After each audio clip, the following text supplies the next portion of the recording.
Welcome to California for McCain. My name is Michael Zala, and I'm a comparably fresh United States citizen originating from Switzerland.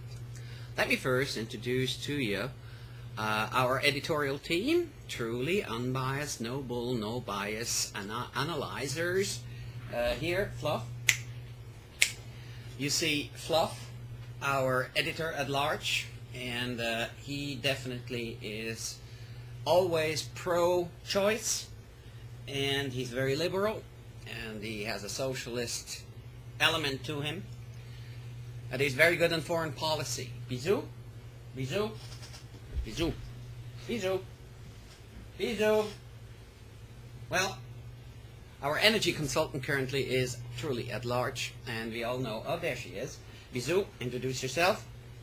This is Bisous, our true energy consultant, full of energy and always interested in drilling. Well, my name is Michael Zala. I'm a Reagan Democrat or a Reagan Republican. I don't exactly know. Perhaps you can call me an independent. So far, during the last 10, 15 years, I followed and monitored the United States elections. I always said, as probably many amongst you, it doesn't really matter if we select one candidate or another, because nothing's going to change. They're anyway figureheads, and in Washington, everybody's disconnected from us anyway. They don't know the price of milk or gas. So it doesn't really matter if we select a Democrat or a Republican. Well, this year it's different. I believe it truly is. I thought about the challenges this country faces, a country I came to love tremendously. It's given me everything I own. It's given me chance. It accepted me coming from Switzerland as an immigrant. It always stood in high appreciation with my father, a person who escaped from Hungary during the Soviet Union era to Switzerland. He always wanted me to come to America. I finally did it. It was a long process, painful process. But I'm here now, living in California, and I'm deeply concerned about this country. So I will share with you the way I approach the whole difficult election process. I approach it in a type of business form. I consider myself as the employer and the two candidates as the applicants. Every Joe Blow, like you and I, when we apply for a job, we have to go to a job interview, right? We have to bring them all kinds of material, documents. They scrutinize us. They want to know, what have we done in the past which leads them to believe that we can do so again, or actually bring something to the table for the new company? So I kind of approached the whole situation in the same manner. First, I thought about the challenges this country faces. Like in a company. Companies in a certain situation needs a CEO, looks at their situation, defines the challenges, finds the challenges, and then tries to find the right candidate to address these challenges. Okay. So number one, what are the challenges this country faces? They're huge. They're absolutely huge. On foreign policy, we're looking at a nationalistic Russia, a reactionary Russia dreaming of the former glory, and definitely manifesting some signs of expansion. As probably everybody knows, they just recently invaded Georgia. That's scary, because there are several other ex-republics in the same danger, potentially. Well, much more grave, to my opinion, is the situation in Iran, where we have a theocracy currently still officially speaking of wiping Israel off the map. It's in their constitution, believe it or not.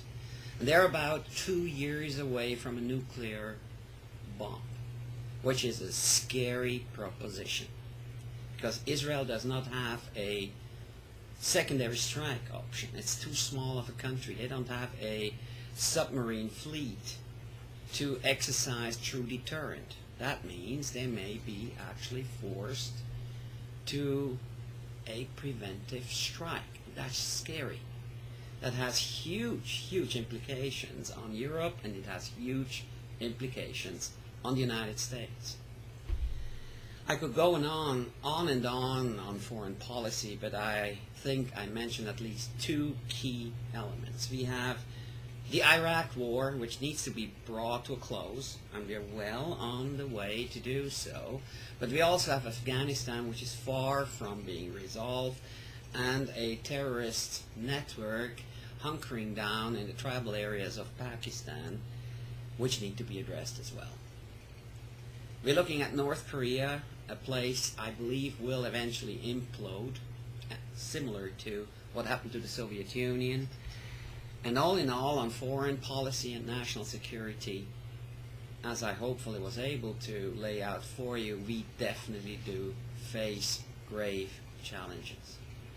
On the domestic front, the chicken have come home to roost. There's no question about it. I believe there are several structural flaws within the United States society, as well as, let's call it, structure of government, which finally have come to blow up into our faces.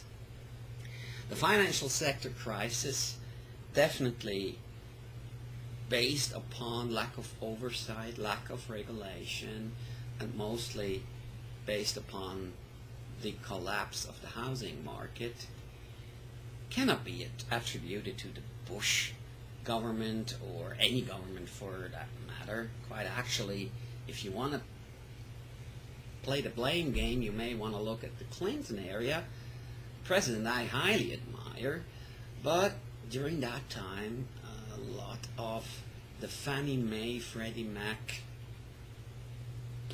problem area have been initiated.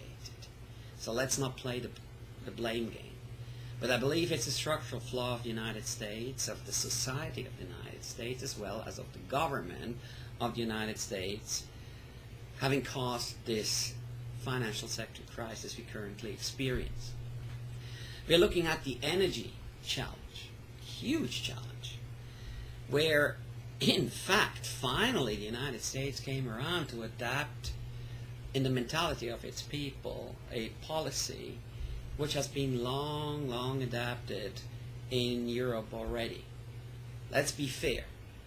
America in the 20th century had to expand fast, and the easiest way was to base its industrial expansion on its own oil, carbon-based fuels. Hence, we're looking at a traditional transportation system, streets instead of trains, cars instead of public transportation, so wonderfully done in Europe. And we have to say, well, that structural design flaw finally came home to roost as well. There's no question about it. We need public transportation. We need a complete rethinking of our personal and private transportation. We need rethinking of our technology, because we seem to come closer and closer to an era where oil is not going to be available in abundance anymore. So in terms of energy, there is a serious overhaul required. Okay, so we have the economy, we have the energy platform. I believe we have the job interview as an important area upon which I based my slicing up of the elephant. For me, important was, when selecting the next president, the character of the person. For me, important was the topic of leadership experience. For me, personally important was the topic of immigration.